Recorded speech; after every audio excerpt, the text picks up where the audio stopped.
Colombia.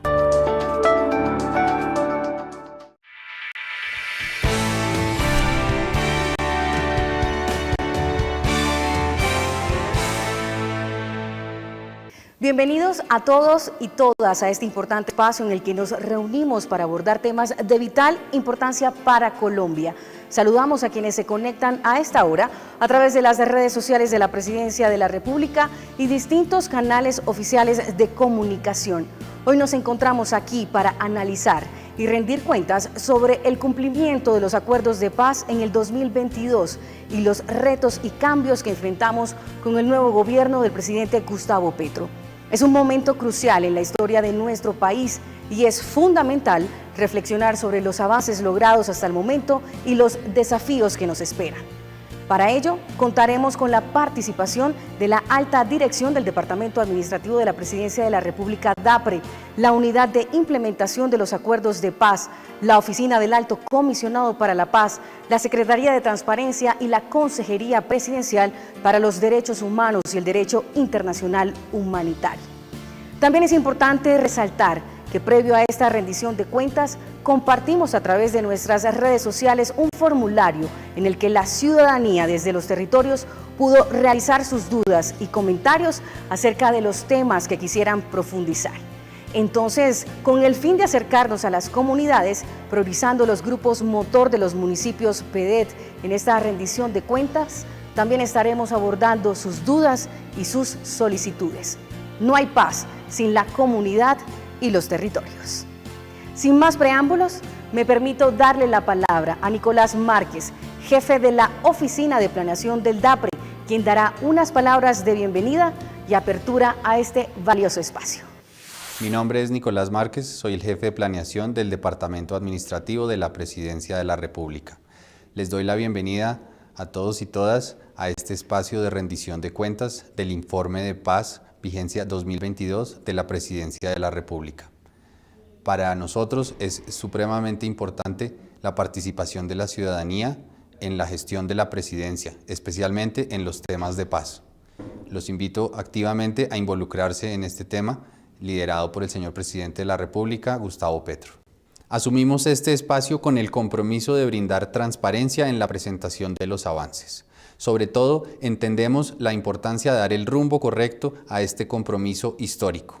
Queremos escuchar sus inquietudes, recibir sus preguntas y mano a mano seguir construyendo la paz. Gracias por su tiempo y participación. Sigan conectados y continuemos todos juntos construyendo la paz total desde cada rincón de Colombia. Ahora damos la más cordial bienvenida a Gloria Cuartas, directora de la Unidad de Implementación, cuyo liderazgo ha sido crucial en el proceso de dar vida y concreción a los acuerdos de paz. Esperamos sus valiosas palabras y perspectivas sobre la rendición de cuentas y los retos que enfrentamos. Bienvenida.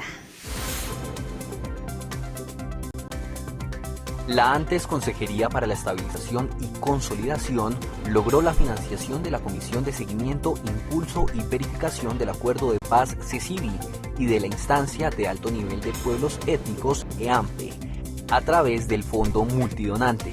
Y a finales de 2022 se llevó a cabo la conmemoración del 6º aniversario del Acuerdo de Paz en conjunto con el Gobierno Nacional, lo que permitió posicionar a la Instancia Especial de Mujeres con sus 17 delegadas del territorio para el seguimiento de la implementación del enfoque de género en el Acuerdo Final de Paz. Adicionalmente, durante la vigencia de 2022 fueron reportados por las entidades 450 proyectos productivos, apoyados por el sector privado que iniciaron su ejecución. Por otro lado, con corte al 2022 se adoptaron mediante acto administrativo 15 planes nacionales sectoriales. Como parte de la reestructuración del Departamento Administrativo de la Presidencia de la República, se creó la Unidad de Implementación del Acuerdo de Paz como una dependencia encargada de articular, verificar e impulsar la implementación del Acuerdo de Paz. El artículo 22 de la Constitución Política de 1991 nos habla: la paz es un deber y un derecho de obligatorio cumplimiento. La firma del acuerdo de paz con las antiguas FARC permitió a Colombia la gran oportunidad de repensar su reordenamiento agrario, una reforma rural integral profunda, repensar la participación política, el fin del conflicto, atender a las víctimas, repensar la verificación, la sustitución de cultivos de uso ilícito. ¿Cómo recibimos el año 2022? Estuvo caracterizado, podríamos decir, por una falla de origen. No solo por el presupuesto que se repensó frente a la implementación del acuerdo de paz. Una falla puesta, como transcurrió el 2022, donde se debilitó la participación ciudadana.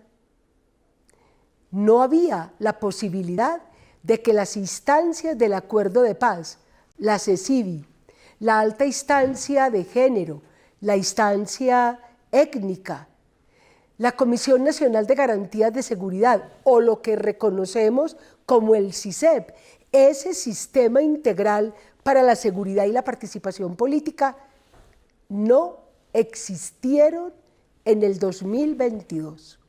Por eso es muy importante que comprendamos que en esta dinámica de la Colombia, potencia mundial de la vida, ese gran reto de haber recibido, por ejemplo, el OCAD Paz. Permítame decir que en el OCAD se comprometieron 3.4 billones de pesos de vigencias futuras.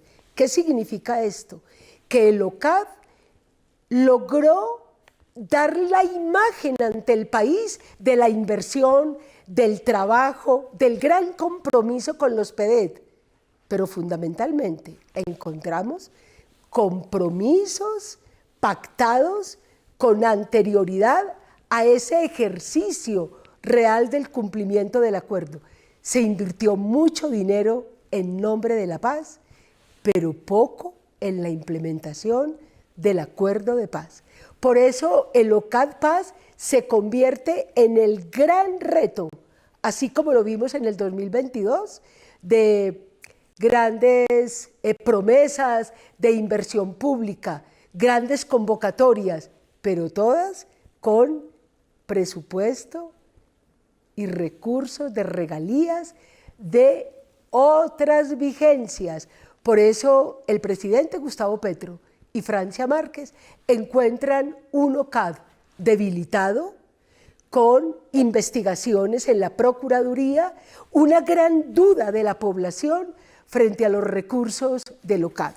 Y podríamos decir que en este ejercicio, en ese tránsito del OCAD, encontramos debilitamiento en las instancias de participación.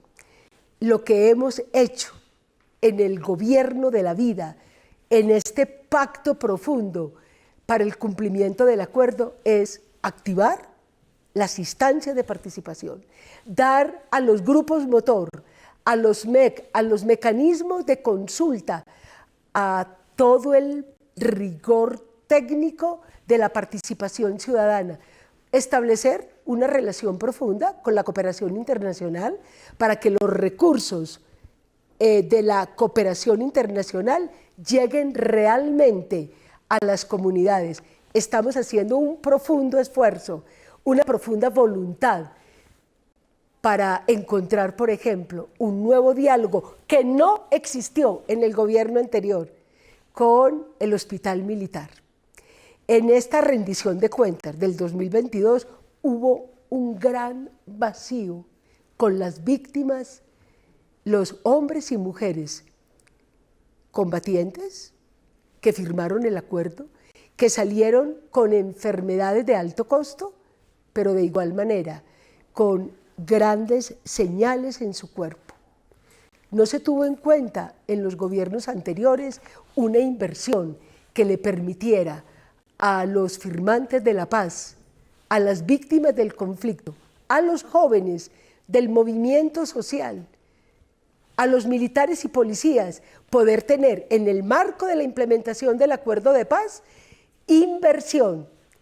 Estamos a puertas de firmar con el Hospital Militar este proceso.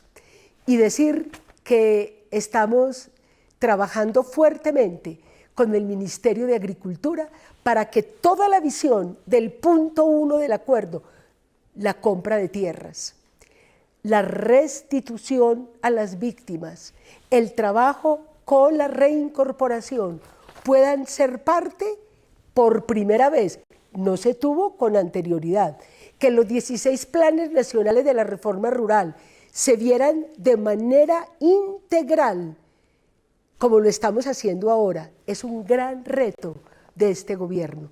Tenemos el plan de desarrollo, ya tenemos garantizado 50.4 billones para trabajar en la implementación del acuerdo. Estamos articulados con los gobiernos locales, con las comunidades, para que la protección de la vida de las y los firmantes de paz, ese es un gran reto, aún con gran deuda, y tengo que reconocerlo. Las masacres, los señalamientos, la estigmatización, ese no haber logrado una cultura de paz, nos dejó un profundo desafío, que en este gobierno estamos atentos a cumplirlo. Estamos trabajando por la seguridad de los firmantes y de los líderes sociales, por una reforma rural integral capaz de entender el gran reto de este país. Estamos hoy en un pasado que nos dejó grandes inconsistencias, pero en el gobierno de la vida estamos con toda la seguridad trabajando para la implementación del acuerdo de paz. Es un privilegio contar con la presencia de Jenny de la Torre, consejera presidencial para los derechos humanos y el derecho internacional humanitario. Su aporte a este tema es inestimable para entender el impacto de los acuerdos de paz en la garantía de derechos fundamentales y las medidas que se han venido tomando con la llegada del nuevo gobierno del presidente Petro. Bienvenida. Soy Jenny de la Torre Córdoba, consejera presidencial para los derechos humanos y el derecho internacional humanitario, y en este día vamos a hablar del PLANET, este plan de educación en derechos humanos que quedó insertado en el marco del acuerdo de paz y que en el año 2022 fue implementado, y a partir de la Consejería Presidencial se dieron muchas acciones en desarrollo de ese plan, 163 acciones que estuvieron dirigidas a ¿qué? El PLANET lo que pretende es dos líneas de acción: ese derecho que se tiene al conocimiento y la autonomía de qué son los derechos humanos, pero también es una acción política y democrática de la ciudadanía para poder desarrollar esos derechos que se tienen y que la comunidad muchas veces desconoce, especialmente desligarlo de esa noción que se tiene del conflicto, que ha polarizado el tema de la pedagogía en derechos humanos.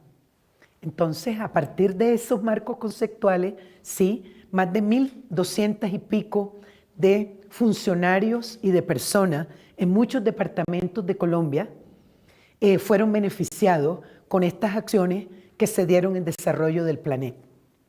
¿Qué pasa hoy?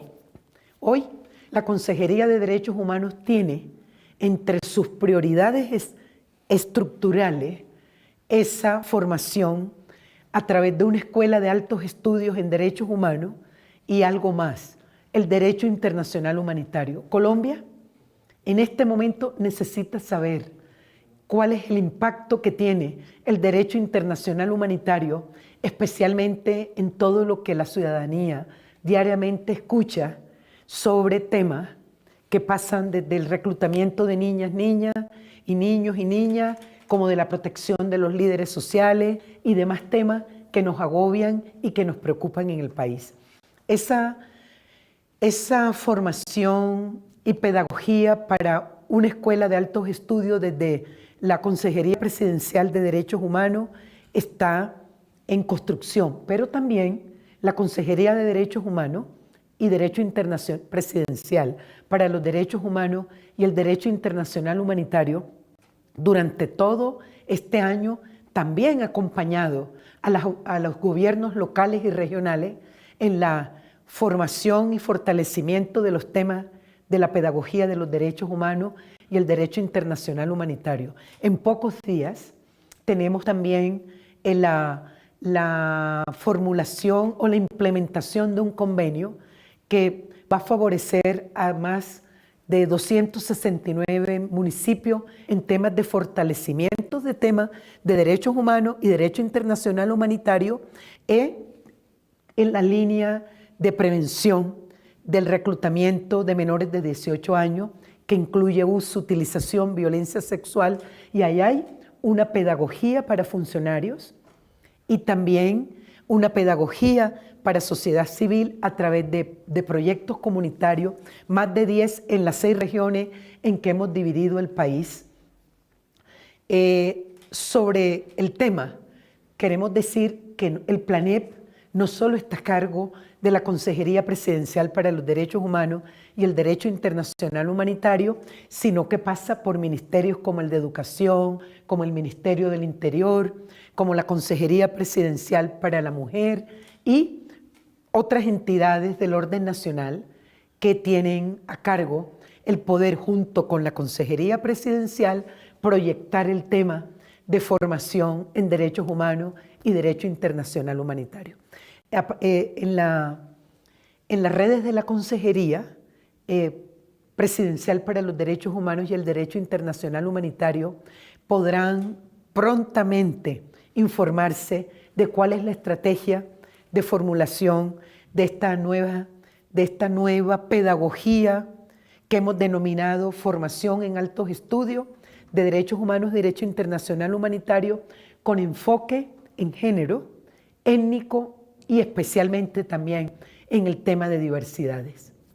Nos honra contar con la participación del Alto Comisionado para la Paz, Danilo Rueda, quien ha desempeñado un papel fundamental en el proceso de construcción de la paz en Colombia. Los dejo con sus palabras y análisis sobre el estado actual y las perspectivas futuras.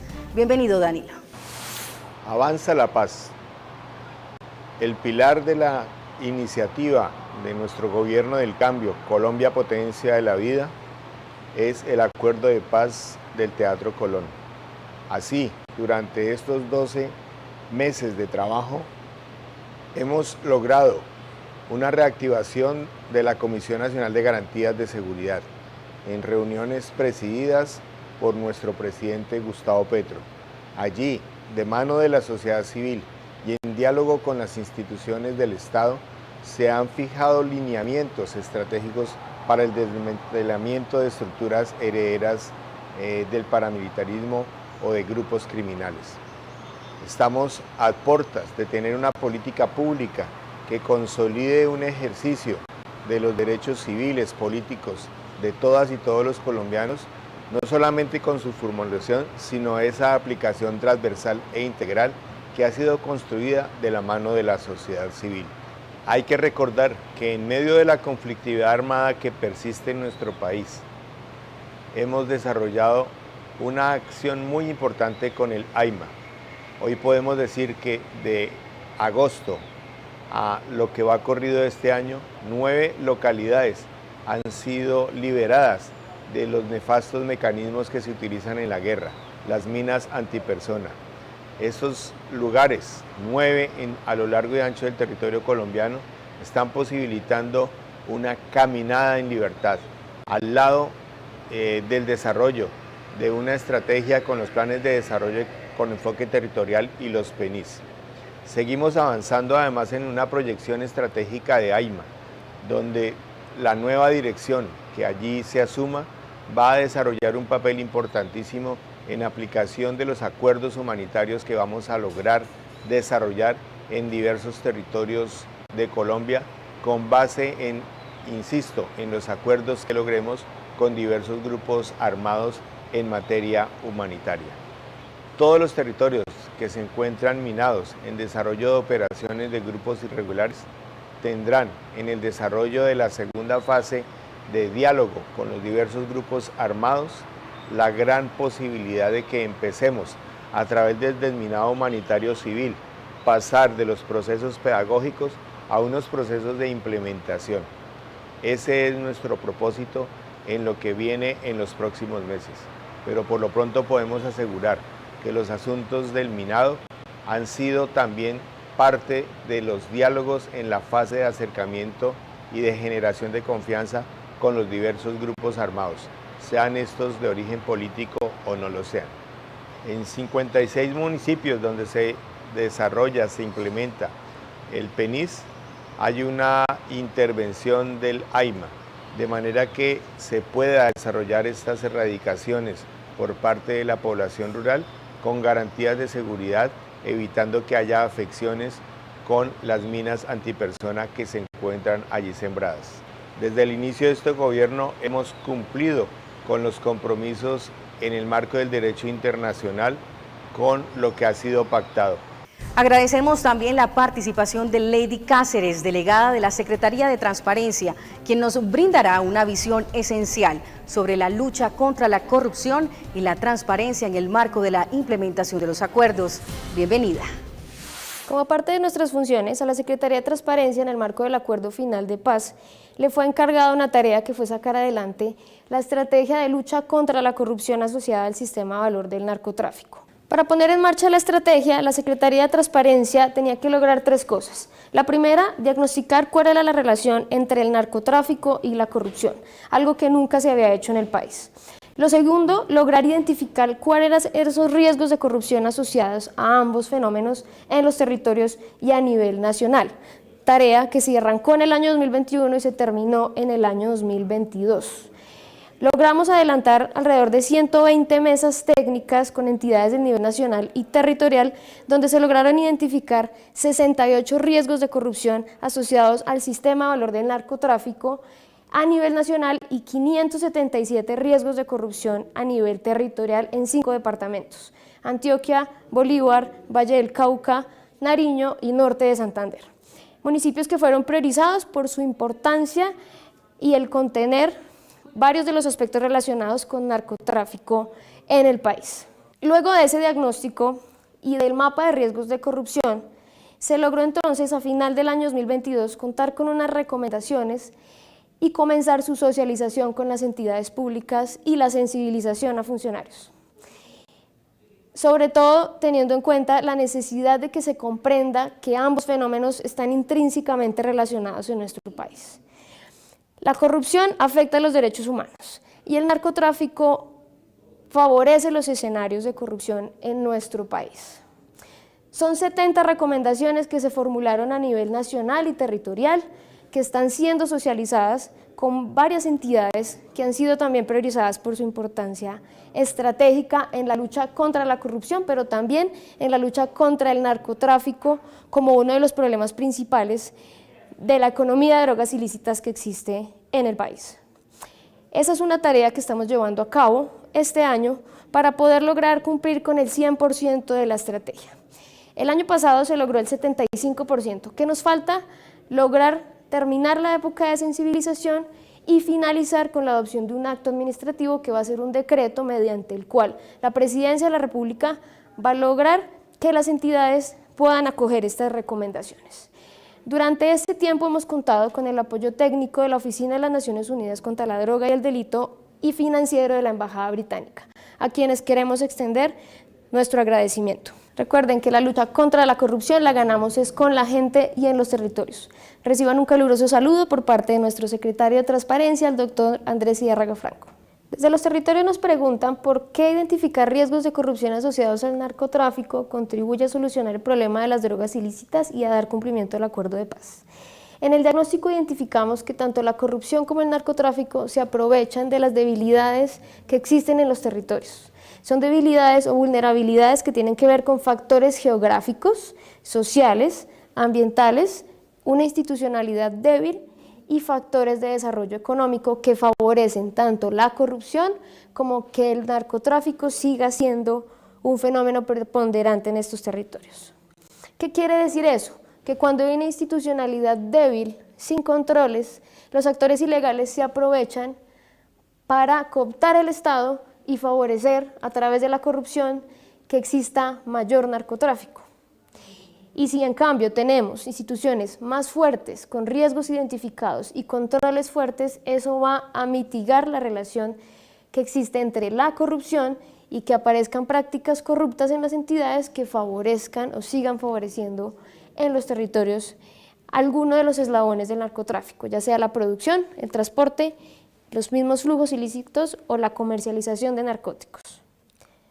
Desde los territorios nos preguntan que en el marco de la Estrategia Integral de Lucha contra la Corrupción asociada al narcotráfico se priorizaron actores institucionales como el Ministerio de Justicia, la DIAN, el Fondo Nacional de Estupefacientes, la Fiscalía General de la Nación, la Procuraduría General de la Nación, la Defensoría del Pueblo, la Sociedad de Activos Especiales, la Policía Nacional, entre otros. ¿Saben ustedes por qué se priorizaron y qué criterios se tuvieron en cuenta para la priorización? La ciudadanía nos respondió que no. Queremos contarles que la Secretaría de Transparencia, con apoyo de Naciones Unidas, priorizó a estos actores por 3 cosas importantes. Lo primero es porque tienen poder o capacidad para lograr prevenir, investigar o sancionar actos relacionados con narcotráfico y con corrupción. Lo segundo, un interés. Percibimos alto interés por parte de los funcionarios en hacer parte de la estrategia. Eso para nosotros fue muy importante, porque sin el apoyo de las entidades no podríamos lograr la implementación. Lo tercero es el impacto, cómo las acciones de estas entidades que tienen gran capacidad institucional pueden lograr operar, ya sea desde el judicial, desde la rama ejecutiva, en prevenir esta relación.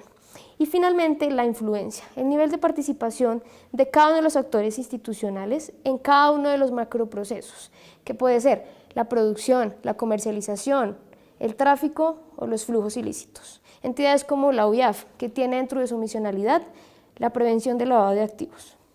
Y otras entidades, por ejemplo, como las Fuerzas Armadas, que tienen capacidad operativa para lograr intervenir esos riesgos de corrupción. Es por eso que fueron identificados estos actores y hacen parte y son nuestros aliados importantes en la implementación de esta estrategia. De esta manera damos por finalizada la rendición de cuentas del informe Paz 2022 a cargo del DAPRE. Agradecemos la participación de las distintas dependencias y sobre todo de las comunidades y la ciudadanía que desde los territorios están viendo esta rendición de cuentas y días antes nos hicieron llegar sus dudas. Seguiremos construyendo un país del tamaño de nuestros sueños en una paz total y con justicia social.